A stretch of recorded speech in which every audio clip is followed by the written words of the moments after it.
नमस्कार मित्रों, मैं यदुनंदन गोस्वामी केपी नाड़ी कस्पल इंटरलिंक एस्ट्रोलॉजर जयपुर आपका हार्दिक स्वागत करता हूं। आज हम चर्चा करते हैं राहु ग्रह 12 अप्रैल 2022 को अपनी वृषभ राशि से गोचर में परिवर्तन होकर मेष राशि में आ रहे हैं। सभी राशियों वालों को जातक को क्या प्रभाव पड़ेगा, इस पर हम चर्चा करेंगे। राहु बहुत जीनियस प्लैनेट है और राहु का प्रभाव जीवन में बहुत ही ज्यादा है। सूर्य चंद्र के परिक्रमा को उत्तर बिंदु में काटता हुआ राहु और दक्षिण बिंदु पे काटता हुआ केतु है। ये दोनों ही छाया ग्रह कहलाते हैं। ज्योतिष में राहु को समझना बहुत ही कठिन है। वैदिक ज्योतिष में राहु को कम महत्व दिया गया है, लेकिन कृष्णमूर्ति पद्धति, केपी नाड़ी और कस्पल इंटरलिंक और के भास्करन और में राहु को केतु को बहुत ही ज्यादा महत्व दिया गया है। 12 अप्रैल 2022 को 10:36 पर प्रातः वृषभ राशि छोड़कर राहु मेष राशि में गोचर करने प्रारंभ कर देंगे और यह गोचर उनका 14 जून 2022 तक कृतिका नक्षत्र में रहेगा। उसके बाद 14 जून 2022 से 20 फरवरी 2023 तक भरणी नक्षत्र में गोचर करेगा, जो शुक्र का नक्षत्र है। उसके बाद अश्विनी नक्षत्र में 30 अक्टूबर तक गोचर करेंगे। यह गोचर किस ढंग का प्रभाव देगा? 18 महीने तक राहु का गोचर विभिन्न राशियों में अलग अलग तरीके से प्रभावित करेगा, क्योंकि राहु का अश्विनी नक्षत्र में गोचर करना, जो कि केतु का नक्षत्र में, और केतु राहु के नक्षत्र स्वाति में गोचर करेगा। तो इन नक्षत्रों में अश्विनी और राहु के नक्षत्र स्वाति में राहु केतु का गोचर बहुत ही महत्वपूर्ण हो जाता है, क्योंकि राहु केतु स्वर भानु के राक्षस के एक ही पार्ट हैं। राहु और केतु, राहु सिर है तो केतु धड़ है। 29 अप्रैल 2022 को दोपहर 12:18 पर शनि ग्रह जो मकर राशि छोड़कर कुंभ राशि में चले जाएंगे और यह शनि की कुंभ राशि मूल त्रिकोण राशि कहलाती है। इस कुंभ राशि में आने से वह अपनी तीसरी दृष्टि से राहु को देखेंगे। तो 29 अप्रैल से राहु के प्रभाव का शनि के साथ में दृष्टि संबंध होने से बहुत अलग ही प्रभाव पड़ेगा। शनि का यह प्रभाव कैसा पड़ेगा गोचर में, यह उसकी अलग अलग स्थितियों से हम देख सकते हैं। शनि का, राहु का प्रभाव हर व्यक्ति पे किस ढंग से पड़ता है, किस ढंग से क्या होता है, इसके बारे में गहनता से चिंतन करने की आवश्यकता। किसको ये प्रभावित करता है, इस बारे में चर्चा कर ली जाए।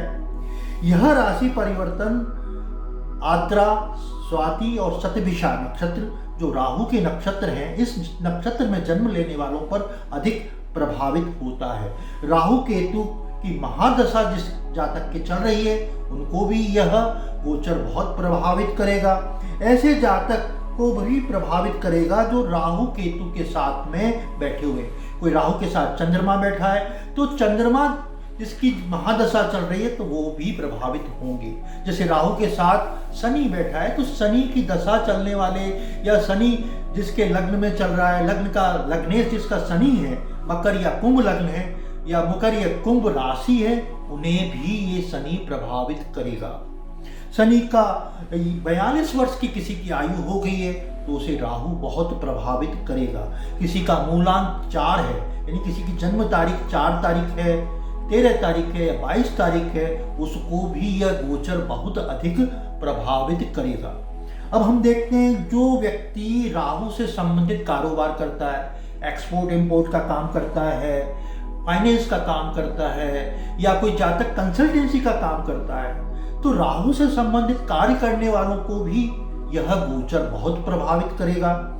अगर कोई ब्रोकरी का काम करता है, दलाली का काम करता है, उसे भी प्रभावित करेगा। कुंडली में अगर राहु लग्न में या सप्तम भाव में बैठा है उसे भी यह राहु बहुत अधिक प्रभावित करेगा। राहु एक अपनी इच्छाओं को पूर्ति करने वाला प्लैनेट माना जाता है। राहु बराबर गुरु प्लस शुक्र, यानी शुक्र ऐश्वर्य का कारक और गुरु ज्ञान का कारक। तो दोनों को मिला के जो धन के कारक ग्रह हैं उनको बना के आज के जो कलयुग का राजा कहलाता है राहु। राहु का प्रभाव सोशल मीडिया पर, कम्युनिकेशन पर बहुत है, मोबाइल पे बहुत है, आजकल की नेटवर्किंग पर है, नेटवर्क पर है, इंटरनेट पर है, फिल्म इंडस्ट्री पर है। तो राहु का यह प्रभाव हर व्यक्ति पे खराब होगा या अच्छा होगा, कौन सी राशि में उस पर कैसा प्रभाव पड़ेगा, यह हर राशि के हिसाब से अलग अलग परिवर्तन होता है। राहु की कितनी दृष्टि है, किस किस के साथ युति की हुई है, क्योंकि राहु की 9वीं, 5वीं और 7वीं दृष्टि मानी जाती है। राहु किसी भी कार्य को बढ़ा देता है। जैसे बृहस्पति किसी चीज को बढ़ाता है, वैसे राहु भी किसी भी प्लैनेट के बुरा प्रभाव को अचानक से बना देता है। आप देखते हैं कई बार कईयों के संतान बहुत उटपटांग बोलने लग जाती है अपने पेरेंट्स वगैरह, ये खराब राहु की निशानी है। कई बार ऐसा देखा गया है कि सोचा भी नहीं था ऐसा उटपट, सबके बीच में संतान ऐसा बोल जाती है। तो ये राहु का नेगेशन बहुत ही प्रभावित करता है। सांसारिक सफलताओं का राजा राहु है और संसार से बाहर की चीजों का राजा गुरु है। तो आध्यात्म का पक्ष गुरु से देखते हैं तो सांसारिक भौतिक सुखों का आनंद लेने की प्रवृत्ति राहु में पाई जाती है। राहु के माध्यम से हम संसार के भोग को ग्रहण करते हैं, भोग को प्राप्त करते हैं। तो भगवान विष्णु जैसा ही जिसे पहचान नहीं पाया, दानव होके देवताओं का रूप धारण करके सूर्य और सभी देवताओं को चकमा देखे जो आदमी अमृत पी जाए कितना चालाक और चंट है। तो राहु को ज्योतिष में समझना बहुत आसान है।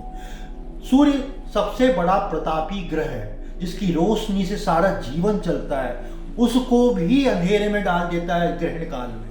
राहु में कितनी ताकत है। सूर्य जैसे ग्रह को भी जो प्लैनेट अंधेरे में घेर देता है, ताकत बहुत है। तो जीवन में अचानक से जो कार्यवाही हो जाती है, अचानक जो प्रकट हो जाते हैं, वो राहु का है। राहु को आजकल का साइंस भी कहते हैं, साइंस एंड टेक्नोलॉजी साइंस है, राहु है।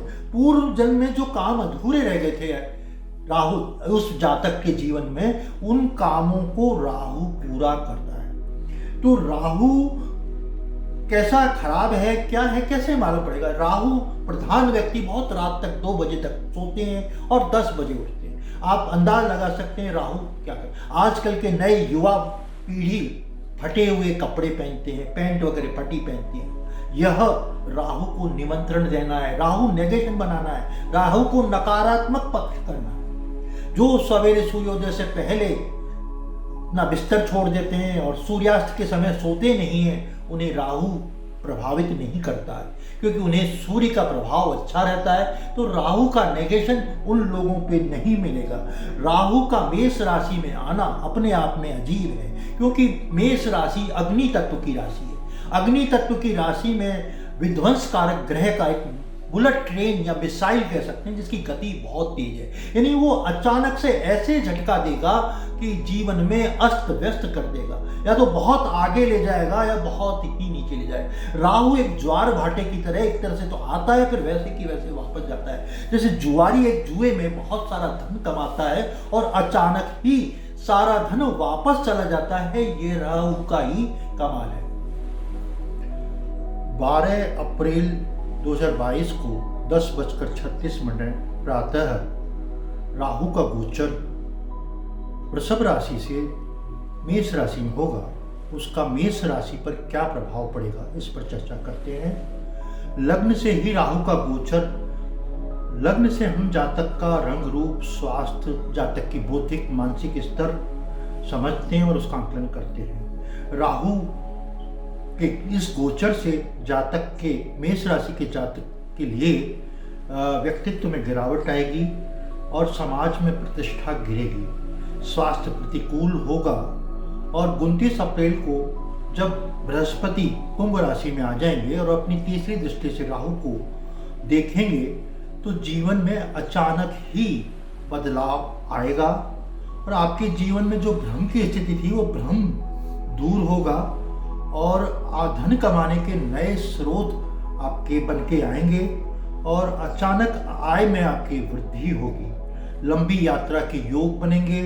अगर आप कंसल्टेंसी, नेटवर्किंग, शेयर मार्केट या इंपोर्ट एक्सपोर्ट का कार्य करते हैं तो इसमें आपको अच्छी सफलता मिलने की संभावना है। जो छात्र उच्च शिक्षा हेतु विदेश जाना चाहते हैं उनके लिए यह समय बहुत ही अनुकूल है और इसमें उन्हें सफलता मिलने की संभावना है।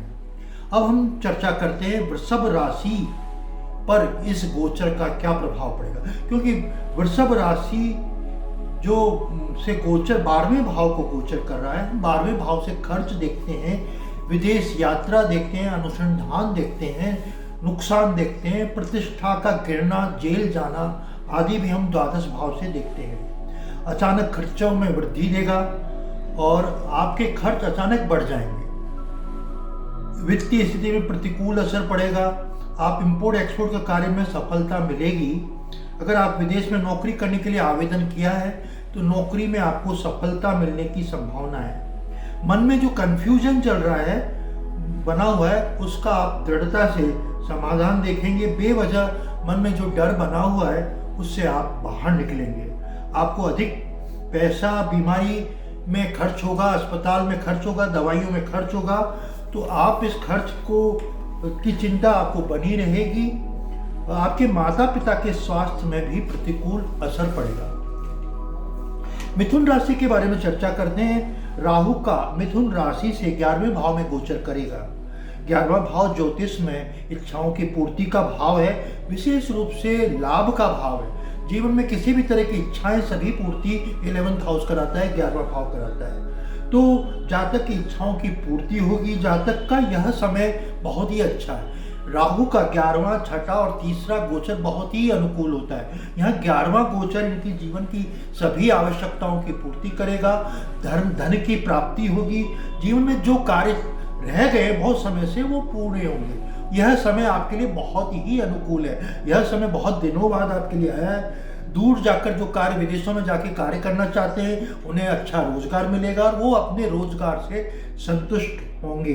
इंटरनेट से संबंधित व्यापार, इंटरनेट के माध्यम से जो ऑनलाइन व्यापार करते हैं उन्हें इस कार्य में बड़ी सफलता मिलेगी और उनके कार्य में बहुत ही अच्छा रहेगा। संतान को लेकर जरूर मन में चिंता बनी रहेगी और संतान पक्ष से चिंता रहेगी। जातक अब हम चर्चा करते हैं कर्क राशि का। कर्क राशि से 10वां गोचर करेगा। 10वां भाव जीवनचर्या चलाने के लिए, रोजगार चलाने के लिए, जीवन में प्रगति के लिए, आपके जीवन में कितनी ऊंचाई जाएगा इसका संबंध हम 10वें भाव से करते हैं। तो जातक कर्म क्षेत्र में का भाव है, अचानक सा बदलाव आएगा।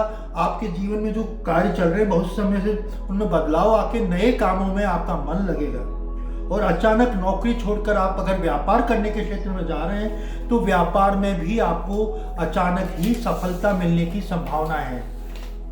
आपको नौकरी में दूर भी ट्रांसफर होकर जाना पड़ सकता है। कार्य क्षेत्र में बदलाव की संभावनाएं बहुत सारी बताती हैं और कार्यक्षेत्र बदलने के जिसमें आपको चिंता और दुविधा बनी रहेगी। अगर आप अपनी गलत समय पे किसी महिला मित्र की सहायता से किसी सलाह लेकर अपने कार्यक्षेत्र के बदलाव और व्यापार में बदलाव के बारे में चिंतन मनन करें तो आपको सफलता मिलेगी। जो आपका मानसिक तनाव चल रहा है वो मानसिक तनाव दूर होगा, आपकी प्रतिष्ठा बढ़ेगी। आपके लिए यह समय बहुत ही कठिन दौड़ भाग का और बहुत मेहनत का है। मई और नवंबर महीने में सूर्य ग्रहण और चंद्र ग्रहण के समय विशेष सावधानी की आवश्यकता है, क्योंकि ये आपके मानसिक तनाव का और आर्थिक व्यय के बढ़ने का समय है। इसे आप पूर्ण रूप से तरीके से निभाएं। नमस्कार।